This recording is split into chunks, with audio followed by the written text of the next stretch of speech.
For me, it's more about food culture, and I don't look at myself as a chef. It's more about understanding cultures and writing stories about cultures. So that's where, with our whole ethos, it's about understanding other people's cuisines and understanding other people's cultures, and also the experience that you've had with them, and trying to deliver that into a restaurant format. This is the Deep in the Weeds podcast. I'm Anthony Huckstep. Australia is a land with many histories, many cultural elements, and made up of a population from all over the globe. Our proximity, though, is on Asia's doorstep, and this is reflected in our food and our residents too. But many head north to Asia for a food career, and their influence is amazing. Will Meyrick is the owner of the Sarong Group.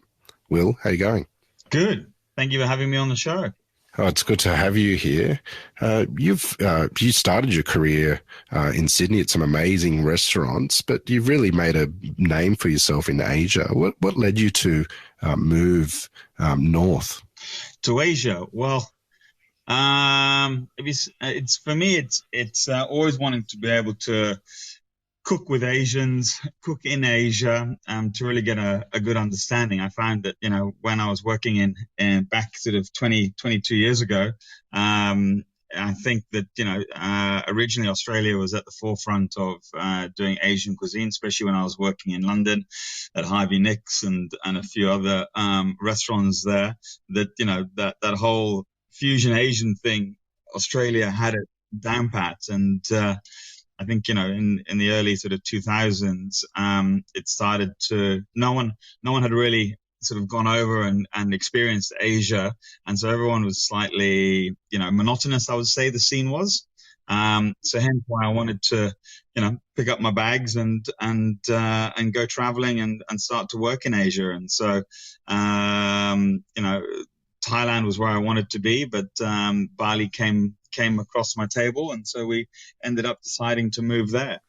Well, I'd love to explore what you've done in Bali, but let's go all the way back to when you were young. When did you first get interested in food? I never was, actually. It was never a passion at all. It was out of necessity,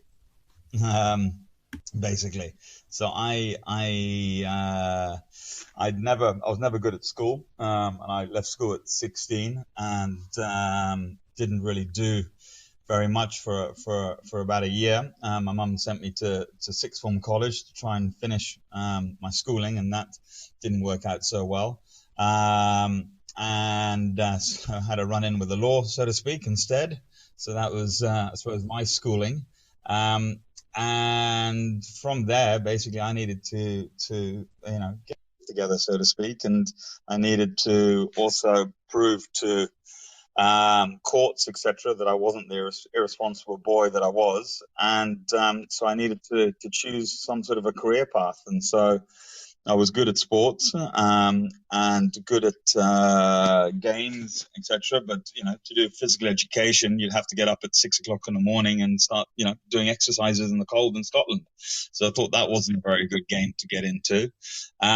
And so I ended up getting into cooking. And then, one thing led to another, and I went down to London and got a great opportunity in London, and then started working at the Avenue, worked at the L'Oranger under Marcus Waring, worked at Bibendum's, Harvey Nick's, the Collection, and sort of doing stuff there in London.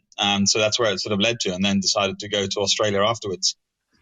Well, let's look at London. What were the kitchens like then? Do you have any memories that you can share of the challenges of being a young chef in London at the time? Women were not women. They were hardcore, tough, and they were. It was a very male-dominated kitchen, and I found that being around that, it really didn't give room for, I suppose, what you have nowadays, which is a very fair sort of system. And it was a very male-dominated kitchen. So, the biggest thing that I struggled was when I came from London, where and started working in Sydney, where I walked into Neil's Perry kitchen that was all full of women. And so that was a complete flip of, I suppose, the cultures. And I think, what was also interesting and the hard thing, I think, in London is that, you would look into the Good Food Guidebook, you would choose what places you want to work, then you went in, you got a job and you started from the bottom. And you did the long hours and you did the time, where now it's a completely different flip side of it. Where really it's, the employee is at the, is in control and the employer is not. Which is sort of very on topic for the current situation at the moment. What led you to come down to Australia? Well, it was when I was working at Harvey Nicks. I think Australia had a huge Asian fusion thing going forward, and so for me it was very interesting and important to come over and try and experience some of that sort of cuisine that Neil Perry was cooking. You had Peter Gordon cooking there as well in London. And so this was, the sort of whole new age of fusion coming into the Western world or into the Western kitchens. So I wanted to sort of be part of that. Tell us about those early years in Sydney and the kitchens you worked in. What was the real inspirations for you that sort of led you onto the path that you're on? I suppose, I was very privileged to be Martin Burt's first sort of sous chef, and stepped into Longrain when it first opened. I was the first employee under Marty and under Sam Christie. They gave me the opportunity. I remember my first job was sanding floorboards before the kitchen even opened. And I was just a backpacker that arrived in Sydney and fell upon some good luck. And I really think it's more about right time and right place. And I seem to have hit that. Definitely in Sydney, Olympics were about to kick off. Sydney was on a buzz. And I was very fortunate as well to, have a relationship with someone that was a fashion designer as well, in Sydney. So, my first date was going down to the Royal Elastics parties and the Chinese gardens. So I was very, very fortunate to I suppose, come in, and be introduced to Sydney as a Sydney-sider and not be introduced to it as a backpacker. And I think that was one of the key successes that I, enjoyed. I went down to Melbourne first before I did Sydney for about 6 months and worked at the Stoke House and the Albert Park, and didn't enjoy that. Melbourne wasn't for me. And I love Sydney. So coming from Scotland, going to Melbourne was a similar sort of climate, in the winter at least. So therefore, coming up to Sydney was the reason why you come to Australia as a POM. Tell us about, what it was like when you first got to Sydney and the influence of Asian cuisine there. How different was it to what you'd experienced in London? Well, in London, it was more Japanese. This is going way back where Wagamama's was the newest thing on the block. And, Wagamama's came to Australia and fell miserably. So, it sort of shows at the level where the UK was for Asian food. I think, it's very different now. And I think, London is actually where I get a lot of my inspirations for Asian food, rather than Australia. And I think that London has flipped around completely. And whether you go for great Indian or whether it's even David Thompson did it in London as well. And there's some I would say that it's more, London is great for Sri Lankan, it's great for Indian cuisine, and also Middle Eastern cuisine. It's really, really good for as well. I think, Sydney still tops it on Thai food pretty much, or Australia does. But I think, for me, it was really important to try and get an understanding of what Asian fusion is. And I still think Australia does that the best. You mentioned that you had a real interest in Thailand, but an opportunity in Bali came across your desk. Tell us about that opportunity and what that opportunity was at the beginning. Yeah, well, Bali for me never really attracted me as an island. It was, too many tourists. I was, up in northern Laos, and we were in northern Thailand back in the 80s. Sorry, in the 90s, late 90s. I was traveling Cambodia when, there was still curfews and the Pol Pot regime was still around. So, Asia in that area, and Vietnam was really interesting because it hadn't really opened. And Bali was basically like Costa del Sol for me in the UK, where it was just very commercial and it was surfers, and it didn't attract me as much. But to be honest, looking at it back now, Bali is an amazing place to, I suppose, dip your foot into Asia, because it does have your Western comforts, so to speak, as well as it has an amazing culture. And I think, it was, I had my eyes set on somewhere like Thailand, but I think, looking at it now, I'm very glad that I did Bali, because, my wife's Indonesian, my kids are half Indo, and I've spent the last 20 years there. And, I think what I realized, I suppose, a while back was, you can fall in love with your Indonesian wife, but I think when you start exploring Indonesia, you fall in love with her and everything even more so, because it's just such an amazing country that you don't normally see that sitting in Bali. You just see what you see around the tourism. So that's what I found, the big difference between Thailand. And also I think, Thailand is, what I realized, and I worked in Thailand as well for about a year and a half, and I realized that, for me personally, I don't know about other people, but for me, Indonesians, you can be Indonesian without being Indonesian, if that makes sense. Whereas I think in some parts of Asia that it is hard to be Thai if you're not Thai. And it's hard to integrate into the families, etc. But because of Indonesia, with its Dutch colonialism and just their mannerism as well, that they're very warm and open people. And so it's been an absolute pleasure to explore that country and be part of it. Well, the island of Bali is where you chose to establish your eatery empire, Sarong Group. Tell us a bit about it. Well, when I arrived in Bali, I took a job at the Sofitel, and it was my first sort of hotel job. And I remember I was coming out of Jimmy Licks, and the GM had flown me up there, and there I was with eyebrow rings, ripped jeans, and a Bond singlet. Okay, g'day, mate.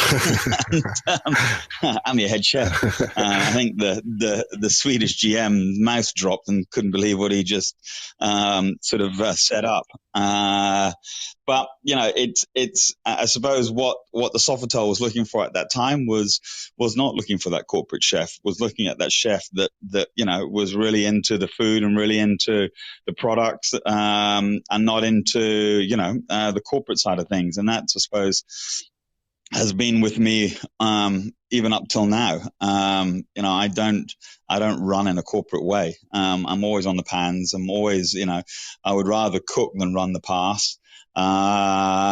Just because that's where I think the most important part of running a kitchen and educating people is not at the front, but is at the back. So, we did the Sofitel for 2 years, and then we had the second bomb, which I was there for. And so Bali, of course, dropped off. So we decided to go to Hong Kong. So I took an opportunity in Hong Kong and in Thailand at the same time, doing two different jobs. One in Hong Kong was for a big Hong Kong restaurant chain profile. They had 6 or 7 different restaurants at the time. And then I worked for Karma, which was another hotel in Koh Samui. Wow. So that was all at the ripe age of 27 or something, 28. What led you back to Bali? And I think it was Koh Samui was fun, but my wife and I got a bit tired of sitting with Manchester, sitting with Bob for Manchester and 2 hookers on a Friday night. and that's sort of, chawang on a Friday night. And so, we found that the social life was not what it was in Bali. We were probably too early for Phuket. Sorry, for Samui. I think Samui is very different now, but back in the day, this was, I don't know, 2006, 2007, I think. Samui was where basically a lot of people were, the best jobs were all in Chiang Mai, in Bangkok, in Phuket. And, the scene, you didn't have the Four Seasons, you didn't have any major big hotels in Samui. But, now it's completely different. And I think, after 2 years of being there, they were starting to build all the bigger chains. So for me, it was still very much a slightly backpackers sort of island. And so that's where my wife and I said, thank you, great experience, but not something that we want to be there permanently. And so we came back to Bali because that's, to be honest, the best place that we've ever worked, from a holistic point of view, from, a social life, from a work point of view, from a professional point of view, and also, from a cultural point of view as well. How did the decision come along to create your own group? Got tired of working as middle management. The owners, you're the first to be replaced, and the staff hate you. So who wants to be middle management? It's an absolute shit job. This episode is proudly supported by Montague, handpicked for you. The things that we're really looking for in plums, first of all, they've got to be sweet. We're really looking for a full flavour explosion in our plums. Red flesh is critically important to us, higher in antioxidants, so all that good stuff. And then we're also looking at a slightly firmer texture. So there's almost a little crunch. That's the real driver for us. For more information, go to montague.com.au. Well, tell us a bit about the Sarong Group. What is it that you do, and take us on a dive into the food that you're cooking? So we started Sarong, and again, like I said, everything is on a wing and a prayer. I got fired from a job in Bali from a hotel group called Sentosa, and they were going through management shifts and changes, and of course the top level always gets removed as new management are coming in. So I was again out of my ear. We had lost our house because of it, because we just built it, and so had repayments and all the rest. So I was marched out with 16 security, and then put out sent on a one-way ticket to KL, and came back as a tourist again. So from that point, I vowed to myself that I would never put myself in that sort of situation and be vulnerable. So hence why we started to, I spent, 6 months trying to find the right location. I had to borrow money from my brother to tide us over. My wife and I, we laugh at it, but this is actually the last conversation I had with my staff before COVID. But it's a reality of what happened to us back then, which is, we would get on our motorbike and we would only have a certain amount of petrol for the week. So we would calculate our shopping, and we would get on the motorbike and go down to the supermarket, and we'll buy a chicken and make sure we have the legs on Monday night, the breast on Tuesday, and, the carcass on Wednesday for soup. And that was how we had to sort of live for sort of 9 months. And that was the same conversation as we shut down all the restaurants before COVID. As I said to the staff, is that, guys, you need to get rid of your mobile phones, you need to get rid of all your expenses, etc., and start living lean now, because it's going to be a long haul for this to come back again. So, even true to that day back then, we had that sort of ethos of really working with the staff, working on the line with the team, and running the business from that side of it. So we opened up Sarong. We hadn't done Indian before, and I didn't want to. I'd already done 2 restaurants in Bali that were, more Southeast Asian Thai. So we wanted to put something different in. So we hired a chef from India. And the only reason why he got his job is because he's the only one that put a CV and a menu together, which I think he ripped off from the local takeaway place up the road that he worked at.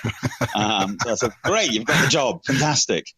So I flew him all the way to Indonesia, and thank God he worked out very well and still works with us to this day. So we were very lucky 15 years on. And so I think, he's, so we added that Indian element into it. And I think, Sarong has morphed from being Southeast Asian to being more Indonesian to being more Indian. And basically, for me, when we just had Sarong, we would sort of diversify. But as we started to get bigger and we opened up Mama-san, and then we opened up Hujan, then we opened up E&O in Jakarta, and then we opened up in KL, Mama-san, and we opened up in Hong Kong, Mama-san. Then we had Billy Ho, and we've also got Tiger Palm. We also had Somchai as well. We needed to start to diversify what the menus were, and so started to separate them into regions. So, Sarong became a little bit more Indian, Indonesian. Mama-san was more of your Southeast Asia flavors. Somchai was Thai. Tiger Palm was Malay. Billy Ho was Japanese. And then we had Hujan, which was completely Indonesian. So we started sort of diversify from that. And it was great because, we spent part of my ethos was, and the only way to stay ahead of the game from my side was to travel. So, I remember there's a well-known chef and writer called Bondan, and also William Wongso. And William Wongso came to Mama-san restaurant, and we had just done our first book, and I was very proud, saying, look how wonderful our book is. And, we've been commissioned to do another Indonesian cookbook. And, he's quite a good friend. And he turned around and said, well, what right do you have to write an Indonesian cookbook just because you're married to an Indonesian? So I sort of took the wind out of my sails slightly, instead of eating humble pie. So I turned around and said, well, listen, it's not what I'm doing now, but it's what I will be doing. And you're going to help me to get there as well. So he very kindly gave me all the contacts to all these old ladies throughout Indonesia. And I, got on with it and started traveling and started to go off to India. We went to all over Indonesia. We've been in earthquakes. We've been in tsunamis. We've got these, amazing stories. And for me, when I build a restaurant, it's no longer about the ingredient or as I call it, food porn or Instagrammable or anything like that. For me, it's about food culture. And it's understanding how food has migrated from one place to another and how it's been integrated by that culture. So I find, what's interesting for me is not so much about the spice trade, but it's actually the tribes along that trail that have actually absorbed those ingredients that traveled and have made them their own. And whether that's through religion, whether that's through history, whether that's through migration, that to me is the stories of restaurants. So now I don't really call ourselves for me, it's more about food culture, and I don't look at myself as a chef. It's more about understanding cultures and writing stories about cultures. So that's where, with our whole ethos, it's about understanding other people's cuisines and understanding other people's cultures, and also the experience that you've had with them, and trying to deliver that into, a restaurant format, whether that's Thai, whether that's Malay. And, when I did the Tiger Palm, the Malay restaurants, I spent, 6 months working with Nonya chefs and sitting with them and understanding their culture. And, one thing I couldn't understand about the Nonya chefs were they're all in their 60s. And, there are staunch bloodline that don't believe that they can pass it on because, the bloodline has been watered down and they're not Nonya.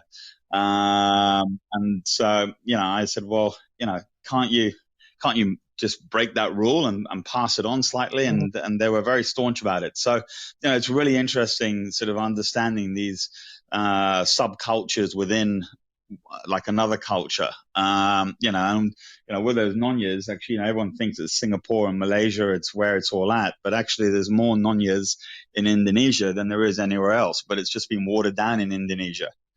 And they haven't been so staunch on their cultural beliefs.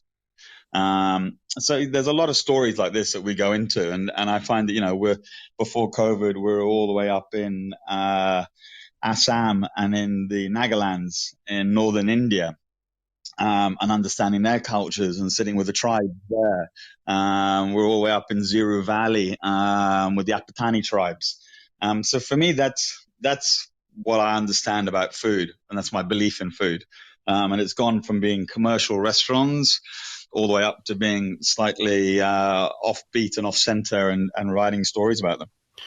The last year and a half has been challenging for everyone on the planet, and the food industry has been impacted quite heavily with multiple venues in different countries. What sort of impact has it had on you? Humbling. I was sitting on a rock for 9 months, i.e. Rock Ness. Which was very humbling. We came back. Basically, we were in Kathmandu, traveling. We came back to Bali. We shut the restaurants within all 5 restaurants within 3 days. And I turned around to my wife and I said, "Listen, I don't think that we can ever, not ever, but I don't think we can work in Bali for the next year and a half. We need to make a move." So 2 days later, we packed our bags and entered into Australia. Luckily, my daughter was at school here, and we had the foresight of buying a house here a year ago, or a year before COVID. So we just picked up our bags, and I hadn't been in Australia for 20 years, and have to restart everything all over again. I remember we arrived at the airport in Perth. And, we didn't have any money on us or, Australian dollars, etc. And we arrived back home and, 3 days later, slotted the kids into Palmyra Elementary. And my wife didn't have a visa. So, she came on a spouse visa, and we've had to do it all from scratch. I brought my mountain bike with me, and we didn't have a car here. And basically, it was like going back to the age of 19, and I would go shopping with my saddlebags on my mountain bike and start all over again. Wow. So it's been a very humbling sort of experience. And then going back to being middle management and working for other people, which, didn't last very long.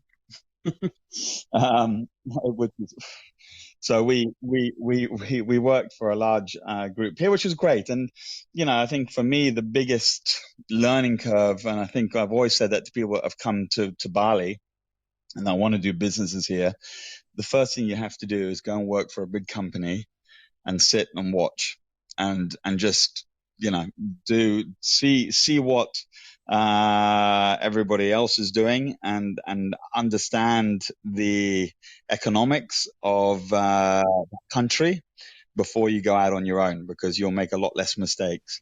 And so that's what we did. Well, at the moment you're settling a new venture in Leederville in Perth. Is there anything you can tell us about it? Yeah. So again, we've because you can't travel, and because I love culture so much, that I've ended up, spending a lot of time understanding Australian ingredients that are here. And I think that's sort of what the fad is at the moment. But for me, it's not so much about joining the fad.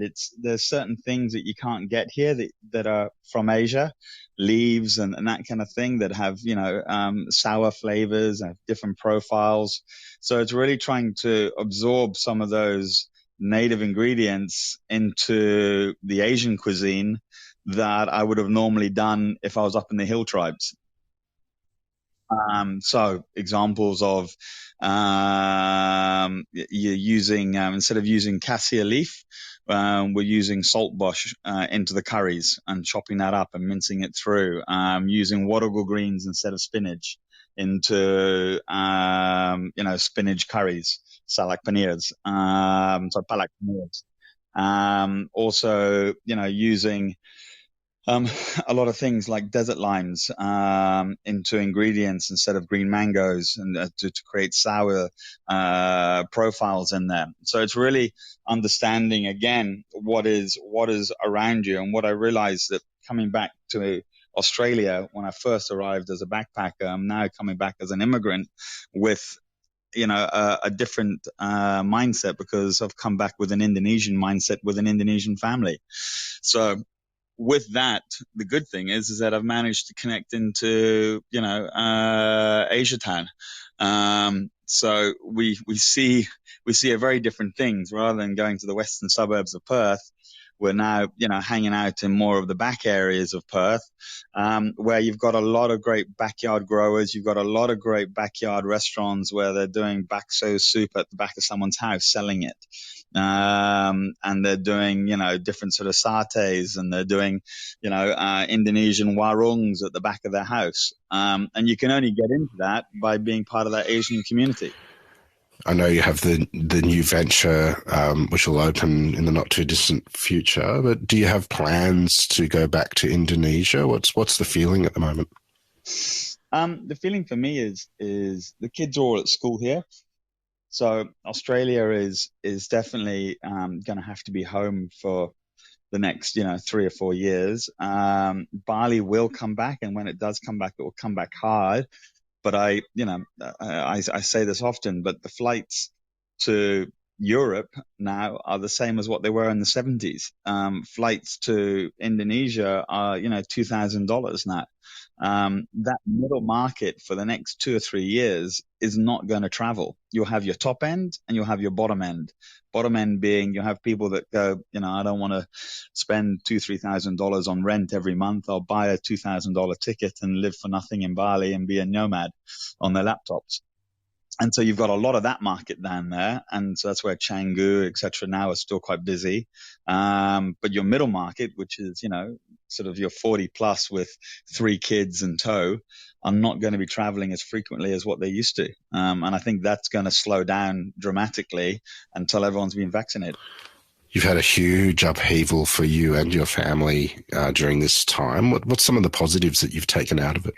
I think, I suppose the positives is we're already thinking of coming back to Australia and starting to, put some roots down here. I mean, one thing that I've realized as a having an Asian family is, and also as an employer in Asia, whether it's right or wrong, if you have someone with an Indonesian passport, you can always pay them less than what you do with an expat coming in. And I could see that with my children finishing school there. I couldn't see them being able to have a career in anything because they'll always be paid an Indonesian salary. So that's why it was really important for me to come back and say to the kids, okay, listen, work in Australia until your mid-20s, and then you can go back to Indonesia as a mid-level career. So this was always something that was in the plan from a while, and it just fast-tracked it a couple of years, which has been a good thing for the kids because my eldest is now 19 and I put her here 2 years ago and I should have put her in 2 years beforehand. But for my youngest and middle, who is, 11 and 13, it's the perfect time. I've got my little Indonesian son that all of a sudden is now in AFL and couldn't understand why the pitch was round. To now absolutely loving it and getting in there, and same thing with my daughter as well, playing hockey and all that kind of stuff, where all the other kids in Bali haven't gone to school yet. So there's things like that are huge benefits to it. And also, I think, living in Asia, you've only got the money that you have in your hand. You don't have savings. Well, when I say savings, you don't have superannuation funds. You don't have, I've got friends that have been in Asia for, 30, 40 years. I've come back and they're in their 60s. They can't get loans. They can't get mortgages. They can't get anything. So I'm really lucky that I've managed to do that at 45 and still be able to set up a life here for the future. That if I came back in another 10 or 15 years, I probably wouldn't have been able to do that. I wouldn't have got the loans. I wouldn't have got the mortgages, etc. Well, I think a lot of people over in Perth are very pleased to have you in town and very much looking forward to seeing what will be your offering there when you open the restaurant. We've loved having you on Deep in the Weeds today to hear your story. Please keep in touch and we'll talk again soon. Absolute pleasure. Thank you for having me. We'll touch base soon. This is the Deep in the Weeds podcast. I'm Anthony Huckstep. Stay tuned as we take a deep dive into the lives of the incredible people who ply their trade in the food and hospitality sector. Special thanks to executive producer Rob Locke for making this all happen. Follow us on Instagram at Deep in the Weeds Podcast or email us at podcast@deepintheweeds.com.au. Stay safe and be well.